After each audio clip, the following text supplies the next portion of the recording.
To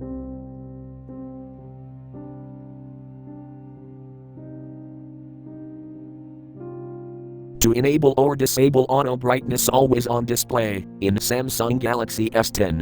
Open Settings. From a home screen, swipe up or down from the center of the display to access the apps screen. Tap Settings.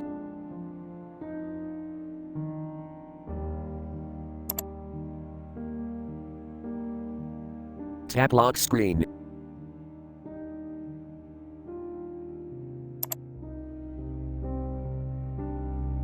Tap Always on Display.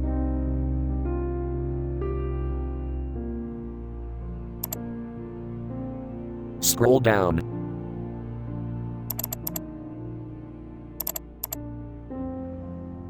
Tap Auto Brightness switch until blue to enable, or tap until gray to disable.